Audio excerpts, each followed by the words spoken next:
Wassail, beautiful people. Wanna play in the sandbox, wanna lick your lollipop, wanna swing on the swing set, just to see how high we can get, 'cause there's no one around. Except for the policeman in our head, no, there's no one around. Let's pretend that everyone's dead. Hey now, everyone's dead. Hey now, everyone's dead. It's Halloween. So yeah, Halloween. Is it Halloween or is it something else? It's had so many transitions and transformations throughout its existence. It's the Celtic festival of Samhain. That's not how you say it. Swain, swine, swing, swan. We don't know. But there's an energy coming through in the Roman period. It kind of marked the end of the harvest period. And remember, harvest was also marked at the beginning of the month of October, which is Blood Monat, the Anglo-Saxon blood month, to do with all sorts of different traditions, like placing blood on your doorstep and tar on your door to ward off evil spirits. It's meant to be this period of time now where the veil is thinnest, and we're given like a day. Sometimes it was 3 days, but for me, this is a period now that begins and marks a period of time to do with the exchange of seasons. And so to me, this veil is thinnest now until solstice, really, somehow. That's what I'm picking up. So yes, 1st of October, Calends being the word for the first, the Calends of October were when soldiers let go of all that warring shit and just went and did some good farming work, you know, looked after their world. So that's what, to me, October begins. And then here's this point where we mark the end of the harvest, and there's all sorts of celebrations going on, all sorts of rituals that have to take place. But there's also, I'm sensing this energy of a much earlier Greek, obviously, origin, which is to do with Dionysus. Because in Delphi, which was originally one temple, and then it became Temple of Apollo, and then it was the Temple of Apollo and Dionysus, because Apollo would be there for 9 months and then he would go away for winter and leave it with Dionysus. So there is a very strong energy here of a transference of personified energies, is the best way to put it, I guess. So I'm not going to bang on. I'm just going to go into the cards and see what message there is. This changing of festivals, this energy where people dressed up as different things, you know, it has its origins in Gaul as well, in terms of how we celebrate it in the Celtic Samhain way, Samhain. But they're all intermingled with being winter festivities. Now, if you're in the southern hemisphere, you can look at it as a period of more about action and growth, rather than, because that's what your season is moving towards, you know, spring going into summer. So it's how we work with the energies of the natural world around us. That's what we always have to do. For many in the northern hemisphere, particularly if it's in chillier climes, it's about closing down. It's about considering internal energy, being inside, being near fires to keep warm. And it's a different fire energy. We've been doing, because we're all back to front now. Yesterday was the 1st of November. Today's the 31st. Because that's very much what the experience is. We've got to let time stop dictating. In fact, there was a Chronia festival, which was Saturn, Cronus, at the same time in this confused mix of what really is going on. Anyway, look, I need to stop all that. Let's go to the cards. So, see, that one flashed up.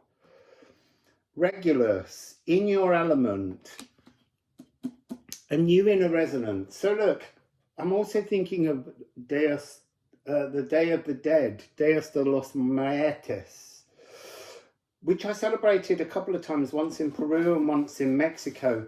And these are to do with laying out foods because it's a time when the dead are coming. This particular moment, Halloween, Samhain, whatever we're going to call it, is really not just the 31st. It begins at dusk. Because in the old Celtic belief, the day ended when the sun went down, because the sun has that holy trinity of dawn, noon, and dusk, the trining energy. So that was the beginning, when the sun went down, of this Samhain, Halloween, and All Saints' Day, All Hallows' Day. You know, they're all tied in together. It's this notion that we're going into a period where ancestors, blood ancestors, you see, and I'm thinking all ancestors, galactic.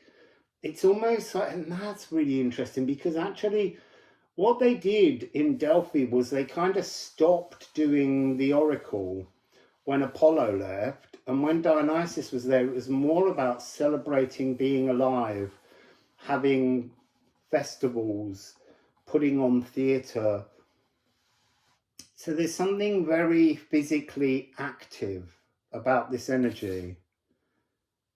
Healed living, there, that's what it is. It's a moment to just let go. What's interesting this time is that we've got, on the 1st, we've got this new moon, and this new moon is telling us that we're heading towards a full moon in Taurus, fixing it into Earth and fixing in change, because Uranus is still in Taurus. You want to get up off Uranus and move, baby.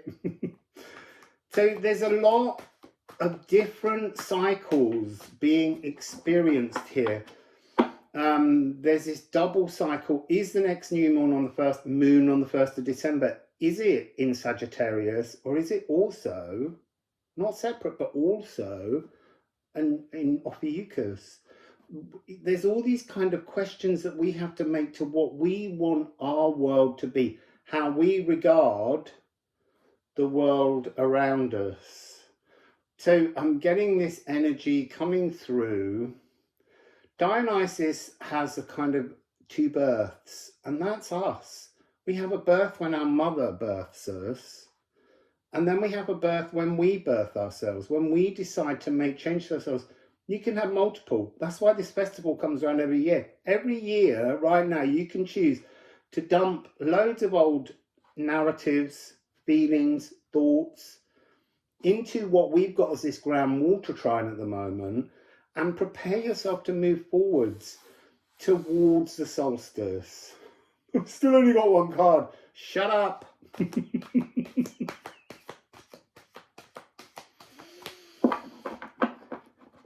I've just got, hey now, everyone's dead. It's the homophones. Yeah, look. Vitriol and moon in Cancer. So remember, Mars right now is in Cancer, having all those passions, all those angers, all those furious, fiery emotions just calmed right down.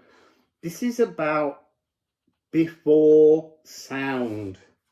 So before sound, and sound somehow is part of physical existence, sound waves. So before sound, it was spirit.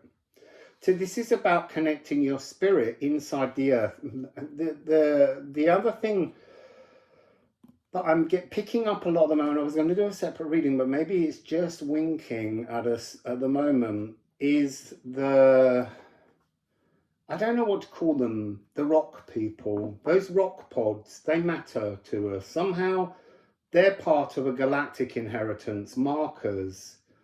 I see, and on the bottom of the deck, I'm being shown the magnet, as if we're being drawn, because this is a card, the artwork in this card, Anna said, was all about ancestors. Look at this little Greek-looking ancestor here, drawing in new ancestral, I want to say awarenesses, but also the word code is coming through, new ancestral codes, galactic ancestral codes, these Greek galactics. So yes, yeah, there's something to do with the rock people, the guardians of the Menhirs. And I don't know anything about it. I was hoping to do a reading at some point when there's a bit more, but I need to open myself up to the sound of the earth. And that's really what this is. So maybe that's what's being said. This is our moment to tune into the earth, because the full moon in Taurus is about earthing a new us. So tomorrow is the new moon, although the reading was yesterday. And that had this reference to how you can't see the cycle as a new moon, a full moon. It's a new moon moving to a full moon, and they're the correct way round. Sometimes the full moons are from previous signs. They go out of alignment. But at the moment, that one's bang on. And so we're really releasing emotions. We're pushing all this old watery energy, burning down all the pains, all the frustrations, and leaving ourselves open to receive new frequencies. You see, we've got peace. Before sound, there was peace. And that's something we need to remember. Before we were here, before we came from out our mother's womb and cried, that was almost like the spark. You may not have cried, but the point being, before sound, there was peace. When we were there, just before the physical, we were at peace. That's all we knew. And yet we chose to explore chaos. And that's really what this energy is about. Let the chaos roll. There's something of a great big kind of ecstaticism around this festival that we have slightly cartoonified. Just as we cartoonified Eros, love, we've animated, joked around with, infantilized the endless possibilities of the material chaos to create and build a world. There's something here about deifying ourselves, remembering again that we are gods. I was picking up this strange energy that when... You see, people have been told to ward off evil. It's not evil. What's coming this night are spirits. Spirits are beautiful things. And they are your ancestors. They're your galactic ancestors, your blood ancestors. And there's something about when their energy is around us, they act as keys to us opening our cardinal receptors, that's the word we need, receptors, to allow new philosophies in. Oh, new philosophies, you see, and that's what the new moon in Scorpio is, the new philosophy. It's all beginning to make sense. See, that's a really weird phrase that is coming into my head, be glad of the dead. Because they're the stepping stones on which we reach our spiritual maturity, our epiphany. That's an interesting frequency. I think I'm going to change decks, actually. So really, the only note that we have here is...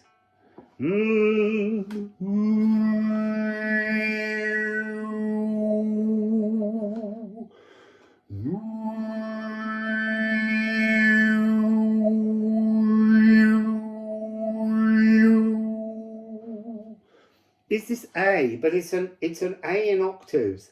It's an A in the body and an A up there. It's the kind of, it's stretching, it's receiving. I want to say our divine spirit. This is a period to let our divinity in. And the ancestors, the spirits, they're all around us. You see, look, we have earth grab. That's almost, I want to say that's like us, our body. It's our body. You see, there's so many things come through. What's the point of living without your spirit within you? There's something of a dryness. There's something of quasir. Quasir is the mead of poetry. So mead is alcohol. So again, we're back to Dionysus. We're back to this notion of ecstaticism. Fermentation is what I'm hearing. So we need to break free from our dry, old, crusty, old, desiccated human existence. Honestly, the messages that come through sometimes, all the time, I admit it, the messages that come through all the time make me giggle, and I can't quite believe what I'm hearing.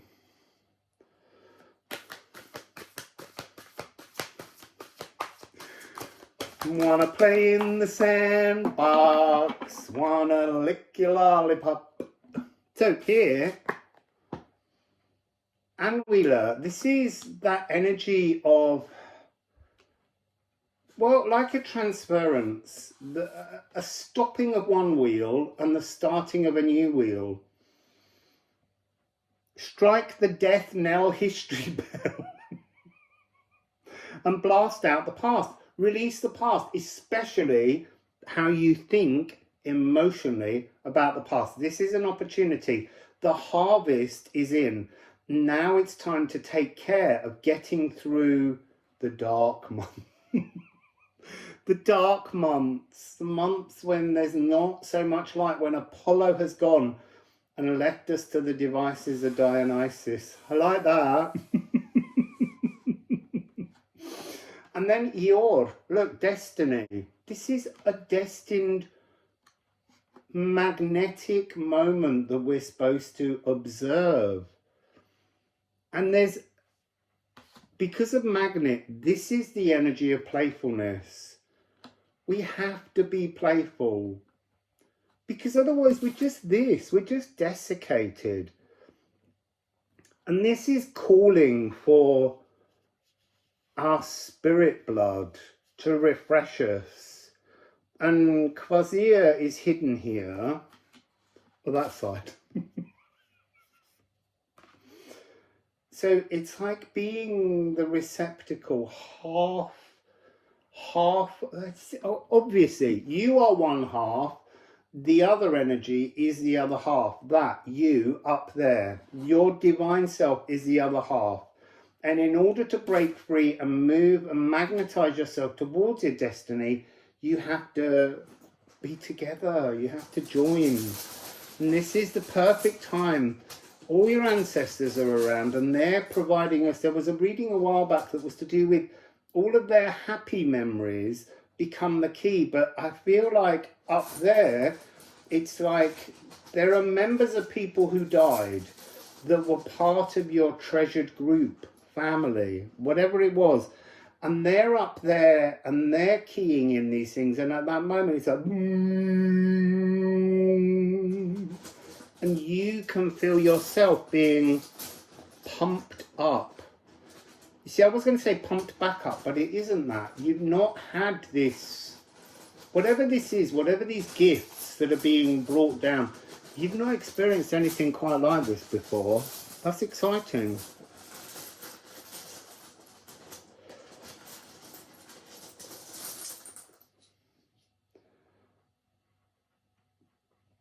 See, I'm looking at these two stones, sorry, because they're both upside down. They're saying to me, keep them upside down, read them upside down.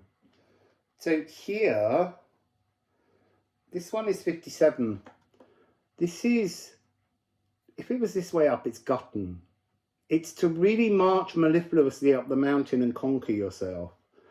When it's down here, it's almost like it's trying to say, know that you have conquered yourself and stand awaiting this energy. And then this one, which is tier 17, is coming in reverse, and it's saying the energy can come down when you open you, when you know you, when you feel you are ready to have this frequency come through. It's a really beautiful thing.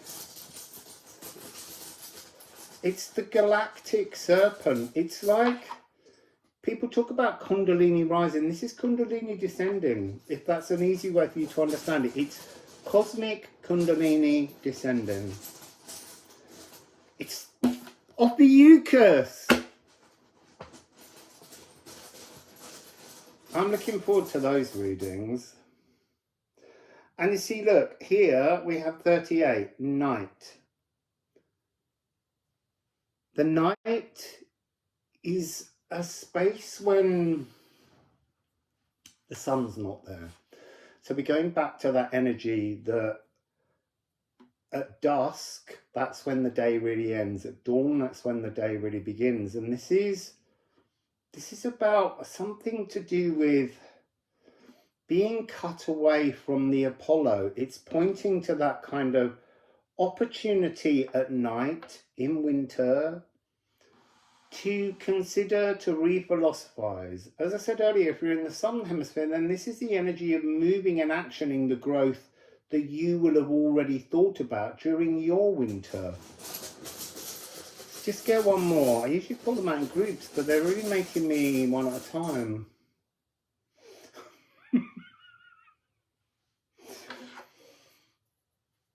So remember how important the darkness is, because when this is open, when you are ready to receive the download of light,